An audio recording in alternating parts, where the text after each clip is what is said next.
Hello and welcome back to Shakesyear. We are working on Richard III, and today we get to hear from the Duchess of York in what the folio calls Act 4, Scene 3, what other versions call Act 4, Scene 4, because passage of time, all that sort of fun stuff.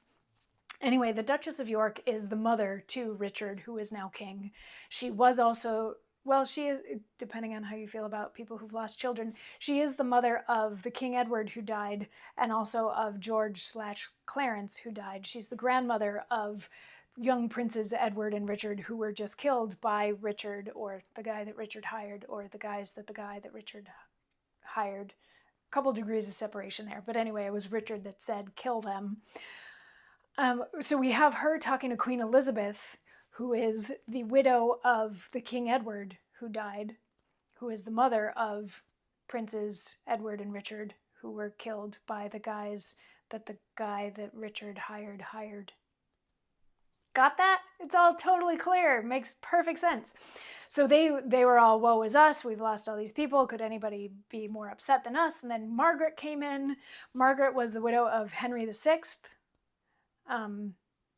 And she feels she's lost more than anybody else, even though she was also kind of instrumental in the death of some people like Rutland and whatever, so they were upset with her. But she's cursed just about everybody, and she popped back into this scene to sort of remind everybody of their curses and sort of go, ha ha, I knew things were going to go bad for you.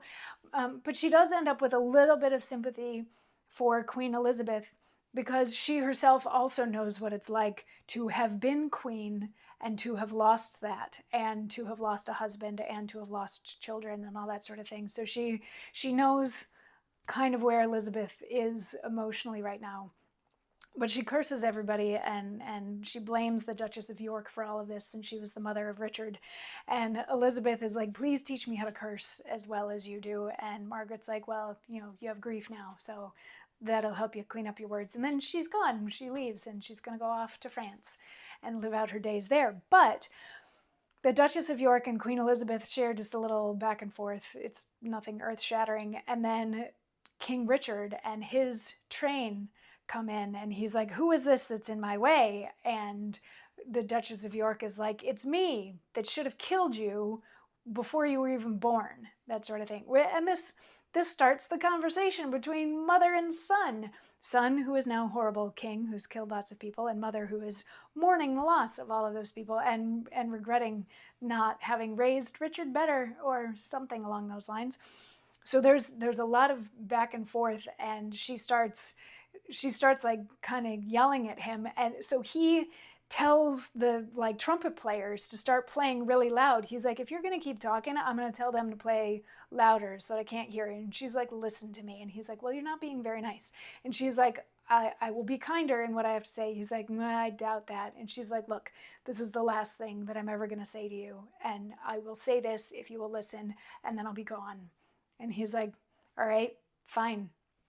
And she says, either thou wilt die by God's just ordinance, ere from this war thou turn a conqueror, or I with grief and extreme age shall perish, and never more behold thy face again.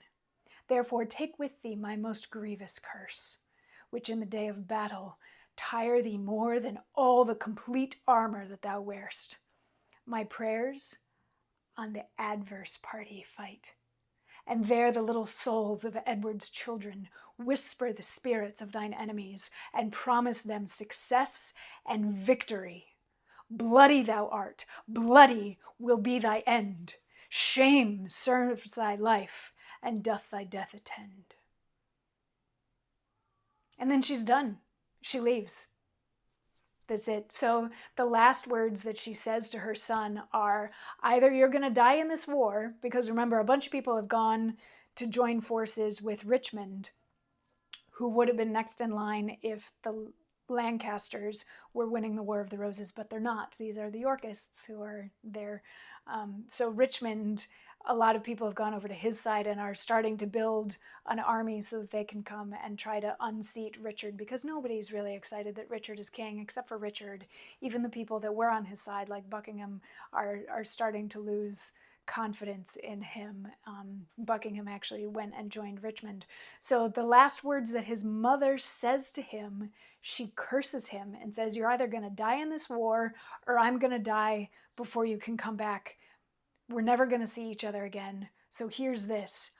I'm rooting for Richmond, and I am praying that the ghosts of everybody you have killed support Richmond, and that you die in this war, because you are a blot on humanity. I'm ashamed that you exist. And she leaves. So quite an exit. But then Queen Elizabeth is still there, and she's like, if I was better at cursing, I'd have something better to say, but really all I can say is ditto. And he's like, no, but we have some things to talk about. He's like, you have a daughter named Elizabeth. And she's like, you are not marrying Elizabeth. And he's like, yeah, actually I am. And she's like, I will say that she's an illegitimate child, so that marrying her does you nothing. Like, you are not getting anywhere near my daughter. And he's like, yeah, actually I am. And she's like, no, you're not. And it's a quick, like, snappy back and forth between the two of them, where she's trying everything that she can to prevent him from trying to marry her daughter. And finally he's like, you're saying like this is a bad thing, like I'm trying to marry my cousin. And then she has a response, which is tomorrow's monologue. So tune in for that. We'll see how his plans to build his empire continue to go. And we'll also at some point get to check in with Richmond and see how that's all going. Yeah, good stuff. Anyway, I'll see you tomorrow for more. Mwah.